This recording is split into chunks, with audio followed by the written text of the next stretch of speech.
안녕하세요. 워싱턴 킴스TV 왓더 뉴스입니다. 조 바이든 대통령이 1,100만 명 불법 체류자에 대한 사면을 포함해 포괄적인 이민 개혁 법안을 추진하고 있습니다.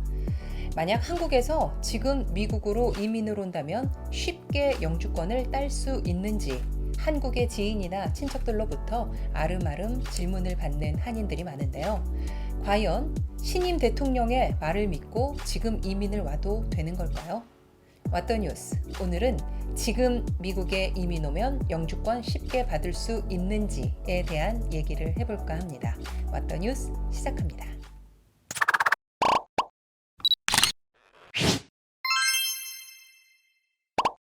지금 미국에 이민 오면 영주권 쉽게 받는다고? 이 질문에 대해서는 어느 누구도 함부로 대답하기 힘듭니다. 이민 개혁 법안이 결론이 어떻게 날지 누가 알겠어요. 일단 이민 개혁 법안이 성사된다고 하더라도 지금 이민을 오는 것은 무리가 뒤따릅니다. 일각에서는 바이든 행정부가 연방의회에 이미 이민 개혁 법안을 상정한 것처럼 보도하고 있지만 사실과 다른 면이 있어요. 미국은 한국과 달리 대통령의 법안 제출 권한이 없습니다. 백악관이 의회에 보낸 것은 이런 취지의 법안을 만들고 싶다는 의향서에 가깝죠. 이 의향서와 바이든 행정부가 기존에 약속했던 이민개혁 제안에서 1,100만 명 불체자 중 구제 대상은 대체로 2021년 1월 1일까지 미국에 이미 체류하고 있는 불법 체류자여야 합니다. 이 의향서대로라면 지금 이민 오면 이미 늦었다고 할 수 있는 거죠. 어떤 사람들은 이민 개혁 법안이 통과된 날을 기준으로 정할 것이라는 주장을 하기도 합니다. 한인 중 상당수가 지난 2000년 성사된 라이프 법률의 245 I 조항의 혜택을 입었어요. 미국 내에서 영주권을 신청하려면 이민법 245 A 조항에 따라 영주권 신청 당시 반드시 합법적인 신분을 유지하고 있어야 하죠. 따라서 합법적인 신분을 유지하지 못한 신청자들은 본국으로 가서 이민 비자를 받아야 합니다. 불법 체류한 기록이 있다면 3년이나 10년 재입국 금지 규정으로 미국을 떠나 본국으로 갔다가 다시 미국으로 재입국하는데 말이 재입국이지 사실상 불가능합니다. 그런데 245 I 조항은 불법 체류자도 미국을 떠나지 않고 미국 내에서 영주권 신청을 가능하게 해줬는데 법안 통과일이 2000년 12월 21일이고 이 날을 기준일로 미국에 체류하고 있었던 불법 체류자를 대상으로 했습니다. 따라서 바이든 대통령의 이민개혁 법안도 법안 통과일을 기준으로 할 것이라는 희망 섞인 기대감이 전해지는 것이죠. 이 같은 기대는 바이든 대통령 취임식을 전후해 멕시코 국경을 통해 밀입국 러쉬를 이뤘다는 점에서도 확인할 수 있지만 상당히 위험할 수 있습니다. 버락 오바마 행정부 당시 상원을 통과한 이민개혁 법안에는 법안 통과일의 5개월 이전일을 기준으로 잡았는데 기준일이 어떻게 정해질지 아무도 알 수 없는 것이죠. 설령 법안 통과일을 구제 기준일로 잡는다고 해도 영주권을 받기까지 험난한 여정이 기다리는데요.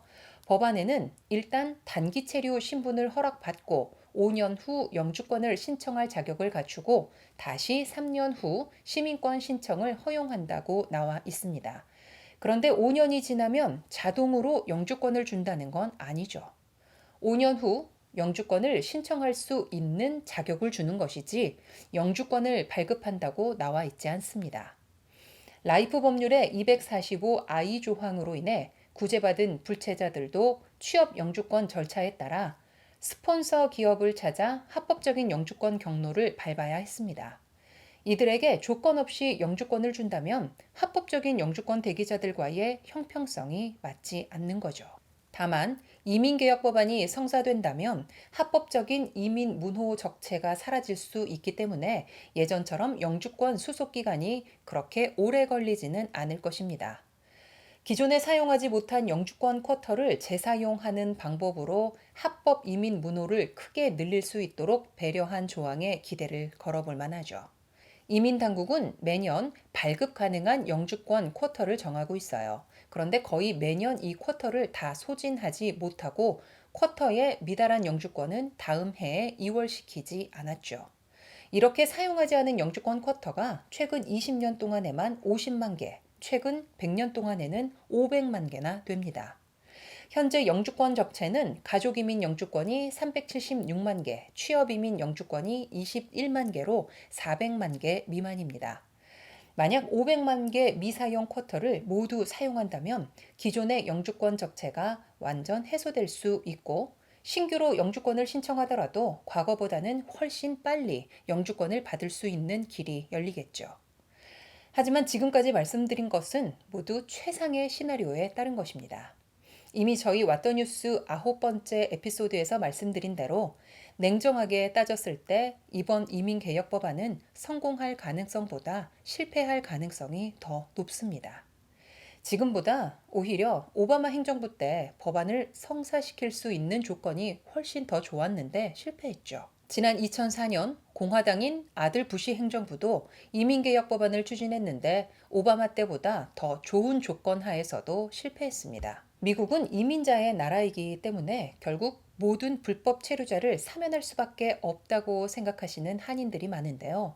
특히 올드타이머일수록 그 생각을 확고한 신념처럼 가진 분들이 많지만 이미 미국은 변해 있습니다. 마지막 대규모 사면이 이루어졌던 레이건 행정부 당시 그리고 2000년 라이프 법률의 245I 조항 사면 당시만 하더라도 영어를 잘 하지 못하는 이민자 할아버지 할머니 그리고 백인 이웃 가족을 보고 자랐던 백인 정치인들이 많았어요. 2차 대전을 전후해 뉴욕의 앨리스 섬으로 들어온 마지막 유럽 이민 세대들을 보고 자란 백인들이 많았고 이들은 현재 미국인보다 오히려 이민자에게 더 너그러워서 불체자 사면도 쉬웠습니다. 하지만 영어가 서툰 그 백인 이민자를 보고 자랐던 백인들은 현재 70세 이상이에요. 지금 백인 중장년들은 영어가 서툰 백인 이민자를 본 적이 없을 거예요. 지금 백인은 미국을 이민자의 나라가 아닌 자신의 나라로 판단하고 일자리 보호를 위해 이민 문호를 닫아야 한다고 생각합니다. 정치인들도 자기 유권자들의 주장에 귀를 기울일 수밖에 없는 것이죠. 트럼프 전 대통령과 그의 지지자들이 보였던 반이민 정서가 그냥 보통의 미국인 정서라고 보면 됩니다. 따라서 지금 미국에 이민 오면 쉽게 영주권을 받을 수 있을까에 대한 궁금증은 위험한 도박일 수 있다라는 것이 왓더 뉴스의 생각입니다. 오늘 영상은 여기까지입니다. 행복한 하루 되시고요. 시청해 주셔서 고맙습니다.